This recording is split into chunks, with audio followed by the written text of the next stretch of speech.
Jail is speaking out about how the mother was acting days after she was taken into custody here in eastern Idaho. Welcome back, Lori.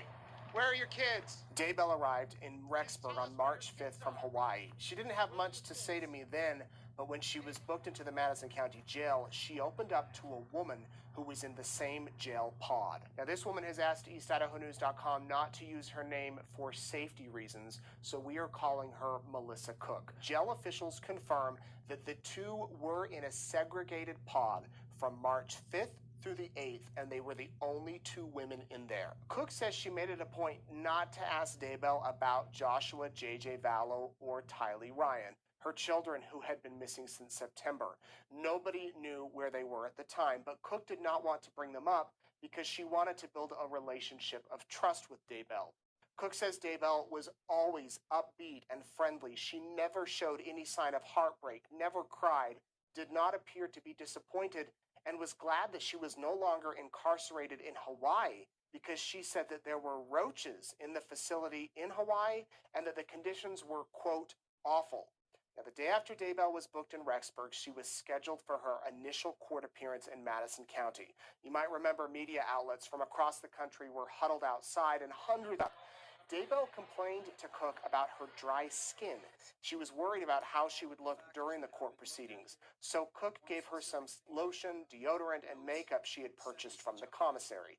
Now, many inmates also use Jolly Rancher candies and colored pencils for lipstick or eyeshadow. Cook says Daybell knew that this was a big deal, and she was actually looking forward to it. When she returned to her jail cell hours later, she wanted Cook to watch the news with her. Actually, when it came on, she said, "Here it comes. Here's my story. Turn it up. Let's see what they say about me now."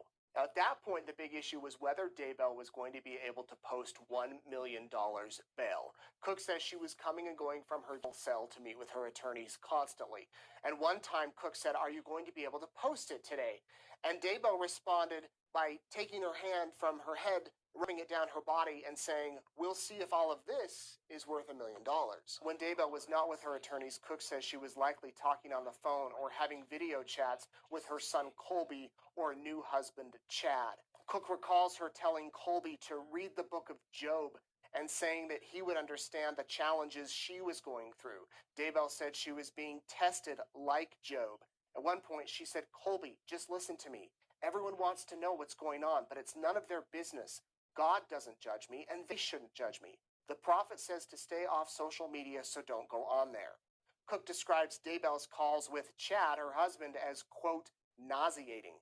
She said that Lori Daybell wanted attention and affection and reassurance from her husband that he loved her, and she always made sure that she looked good if they were communicating. Daybell never spoke to Cook about religion, but spent her free time reading scriptures and praying, and all believed that her children really were alive.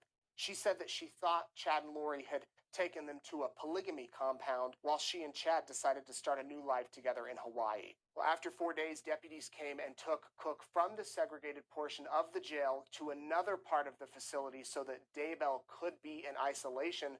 Later, Cook went to another facility, and when she was released last month, she actually texted Lori Daybell to see how she was doing, and Daybell said, "How are you doing? I've been praying for you. I'd love to visit with you. I'll schedule you in later today. Hopefully that will work." Well, that meeting never happened. Daybell, of course, remains in jail awaiting her arraignment, which will be on Thursday, where she will plead not guilty or guilty to the charges. As for Cook, she says she'll always remember something that Daybell repeatedly said in jail, and that was, everything has a purpose. His plan will be accomplished. You can read more about what Cook witnessed while she was in the Madison County Jail with Daybell. We have the full story at EastIdahoNews.com. I'm Nate Eaton reporting.